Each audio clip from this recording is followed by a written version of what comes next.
The adult strategy conference today that we're hosting is really focusing on the difference that the implementation of the autism strategy for adults can make to the hundreds of thousands of adults who've found everyday life to be a real battle to get the services and support that they need. Today's conference obviously coincides with the launch of the statutory guidance, which really gives the adult strategy the legal teeth it's going to need to actually make a difference at a local level. This means that local authorities, NHS trusts are going to be legally obliged to implement changes to really improve the lives, as I say, of the hundreds of thousands of adults with autism. We welcome this guidance. It's really groundbreaking in that it puts legal duties on local authorities and health bodies. And not only does it therefore give clear guidance on what authorities should be doing, it also helps people with autism and families to be able to call to account local authorities and for them to be able to make very clear what the expectations are that they have of local authorities. I think what it's part is about building momentum. We've seen that with the Autism Act, we've seen it with the Autism Strategy, and now we're seeing it with this guidance. And what this guidance does is bring into very sharp relief what it is local councils through their social services have to do, what the NHS has to do to make sure that they properly understand and meet the needs of people with autism and their families. Well, I think hopefully they're going to give real meaning to what it means to live rewarding and fulfilling lives. So the guidance, I think, will help local authorities and partners, because this is about people's lives and not just social care, although social care important for some. So it's about giving a real focus, I think, to how we move from a strategy into action. And I think the guidance will be seen as helpfully setting out some kind of key next steps. I think the most exciting thing for me coming out of the strategy is the fact that it actually is placing some real duties on providers and individuals to actually meet the needs of people with autism. That for me is the key, and I think actually for providers it's about how they work out how they can do that. I think the statutory guidance has improved. I think they've listened to some of the things that were said, and they've tightened up some of the key sections, namely around diagnosis. That was one of the key ones. It's really about diagnosis and training, I think. That's what comes across, which is fair enough. In terms of its impact, I think it's just unfortunate all this unprecedented level of discussion amongst policymakers has come about at a time of resource limitation. All this publicity and the fact that we've got statutory guidance, just that we've got Section 7 guidance, will be enough in a lot of cases to get that on commissioners' agendas, and then it's up to local people creatively to come up with a business case to get that money. Particularly at the moment, we're in a very difficult financial climate, but I think we have to make sure that our ambitions are not curtailed by that. We have very ambitious plans, and if we are going to make a real difference for people with autism, that's the way that they have to be. Well, I think the Autism Act is a great triumph. I have a motto that what gets talked about gets done.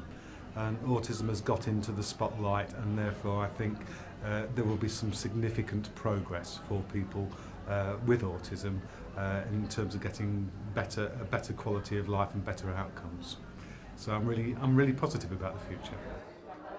Well, I hope it's going to make a real difference in that we stop falling in this gap between mental health and learning disability, because that leads to so many of us being abandoned without support. I hope an end will come to all of that. And also I do hope that new services will be developed. I know it's hard in the current financial climate, but there are so few services. We need new services, and hopefully this guidance will mean that authorities actually see that it's serious and something must be done. I'm hoping that the statutory guidance for adults with autism will make commissioners up and down the country check that plans are in place to have care pathways, both in the NHS but also in social care, for adults with autism who up to now have been neglected or overlooked. It's just looking pretty good with this new Autism Act and all that coming in, so it's been frustrating in the past, but hopefully it'll be a lot better for people. Well, I hope this doesn't get lost. That's the main point. There's been so much work. The NES have been great about this, to get this on everyone's agendas. They've been very key in that, and local activism as well. Ultimately, I think the situation's going to change. The time when you couldn't take responsibility for the needs of adults with Asperger's, particularly in health and social care, is pretty much gone. Awareness, consciousness has been raised, and people aren't going to put up with it. And now they've got Section 7 guidance to beat people around the head with, to say, if you don't do it, then you're going to be in trouble. So I believe it's going to change a lot, but I think it's going to take time. I think people have had some quite unrealistic expectations about what could be delivered. And in reality, you're never going to get a whole raft of parallel autism services. It's going to have to be about making mainstream do it better. And I think there is enough resource to make that happen if people are pushy enough and gobby enough and creative enough. I've worked in autism services for around 30 years, and at that time, when I started, people couldn't get the most basic needs recognised. Their needs were completely disregarded. People were discriminated against. We've come a long way since that time, but we really do need to get to a world where adults with autism are able to live fulfilling, rewarding lives on an equal playing field with others, where they have the opportunity to be supported into employment, where they have the opportunity to take their place as citizens in society. The most important thing to remember is that having a conference isn't going to change the support and services available to adults with autism. What's really going to make the difference is what action people take when they leave the conference. And what the National Autistic Society wants to do is to ensure that organisations, whether that's service providers, commissioners of services, autism groups or autism-led groups, actually work together to develop services at a local level and support each other. That's really where the difference is going to be felt. So we're going to work tirelessly in the same way that we work tirelessly to campaign for this legal change. We're going to work tirelessly to make sure that we collaborate with other organisations to ensure that services really do change at a local level and really do make that difference to people's lives.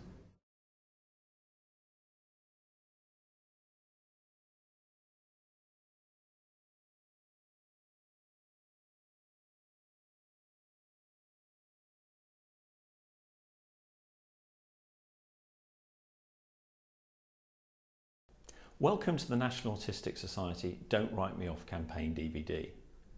Most people want to work, and most people want to live financially independent lives. And it's no different for adults with autism. Yet the reality is very different. Only 15% of adults with autism are in full-time paid employment. And yet we know that many, many more can work and want to work. Of the people that we've spoken to, over half have spent times in their lives when they haven't had employment and they haven't had the financial support from benefits that they deserve. This is just not acceptable, and this has to change. And this campaign is all about trying to make that change happen. You're going to see a number of personal stories in this DVD. Personal stories that reflect the great frustration and anxiety felt by people with autism in battling with a system to get the financial support that they deserve and to get the support they need to get into paid employment. We hope that after seeing and hearing their stories, you will support our Don't Write Me Off campaign.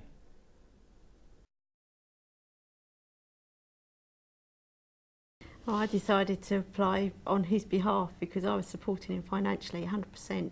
We did it online to start with, which you're allowed to do, but then they made him phone, which is one of the difficulties that he has with communication. So they made him phone them, and then they started the process all over again, answering the same questions, which was on the website, which also said that he had Asperger's or high-functioning autism, but they didn't take that into account. They made him talk on the phone, they wouldn't speak to me. There were lots of hurdles that we came across because obviously they wouldn't deal with me because Stefan's technically an adult and Stefan had to apply. Yeah, the forms weren't exactly easy. No, to fill in. they were, yeah. It was just a case of I had to literally hand over to Mum and say, look, I'm struggling with this. And so we made a phone call, didn't we, on Friday for you to change your benefits to the ESA benefit system. Yeah. I ended up phoning 4 times to speak, and eventually I got a different advisor on the other side of the phone who never even asked to speak to Stefan. When I explained the situation, she just spoke to me. Although Stefan was there at the side of me, she didn't ask. So I think it depends on the person who you get on the other side of the phone. The truth of it is I don't think they really understand me that well, and I still feel that there's a lot that needs to be done in terms of more training around autism and how obviously how it affects the other person. I did ask to see the disability employment advisor, but again I don't think he has much understanding of autism and Asperger's syndrome, the support which I need, or indeed any idea of the training and support schemes on offer. Also asked them if they, on the phone a couple of times, if they had specific support for people on the autism spectrum, which is what they said. Yeah, exactly. Someone trained to listen and talk to people with autism making a claim. Yeah, it'd be a lot easier if I just saw one person, because you never know what the other person will be like. Sometimes they're nice, sometimes they're not. You could establish a relationship. I mean, yeah, they could help you. They'd know exactly what your condition was, and without having to repeat the same information over and over again. Because it's not a physical disability and it's not something minor, that people with autism really will slip through the net. I had problems with the medical examination that I had to go to. The doctor that examined me ignored a 7-page report from a psychiatrist, and he also misinterpreted a lot of my answers. And so the reports that he produced were untrue and full of inconsistencies. And then the decision maker still chose to believe them over better evidence that was provided. So then I was refused benefit and had to go to tribunal. There wasn't even a letter say they stopped benefit. They just kept writing, asking for a medical certificate. And though I'd rung them and I'd written to them and say, we've sent you a diagnosis letter, what more do you want? They didn't reply. There's nothing on a personal level. There should be someone there personal attending to it rather than standard letters, because all we get is standard letters. Being too sick to work, he said no to that, so I didn't actually see why the certificate was necessary at all. If you had to go to Job Centre Plus by yourself, yeah, which we've talked about, when you got there, what sort of person would you like to see? The person we've seen before. The person who you've seen before. Peter Booth. Yes, he's called Peter. Why would you want to see him? I don't know. Not because he's already seen you before and he knows about yourself. Yeah. They don't seem like they cared much about me as a person. They just wanted to. It was just paperwork to them. They don't care about each individual's case much. They just want to get it over and done with. They make a lot of mistakes.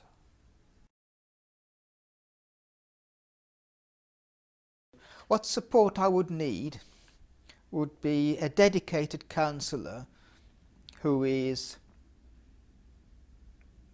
takes a special interest in a caseload of clients, including myself. The issue about him working one day a week at this big brand supermarket is that actually for Peter to spend one day appearing normal is quite difficult, quite stressful.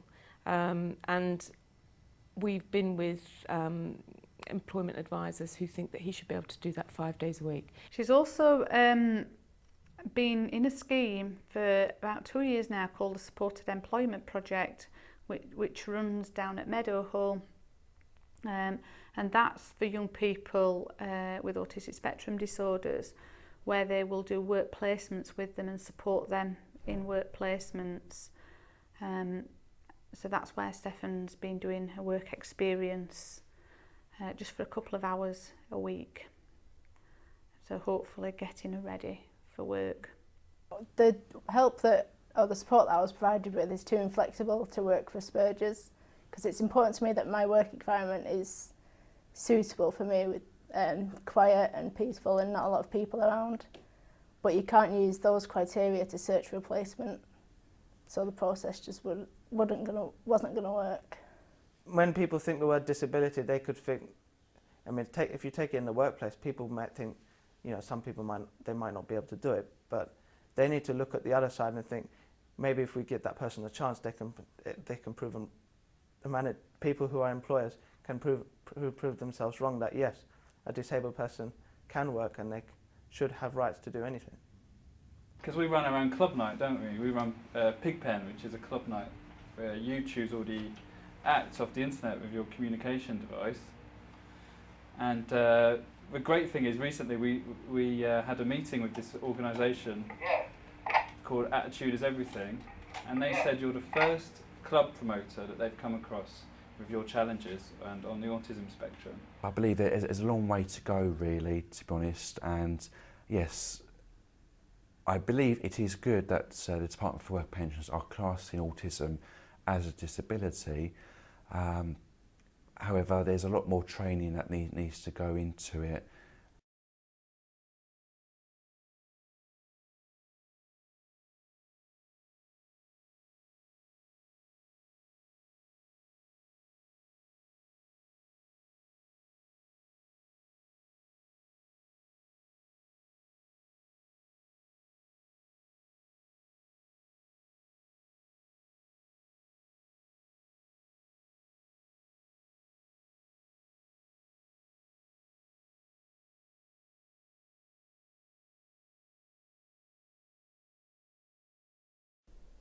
The people that you've just seen and the stories that you've heard are unfortunately far too common.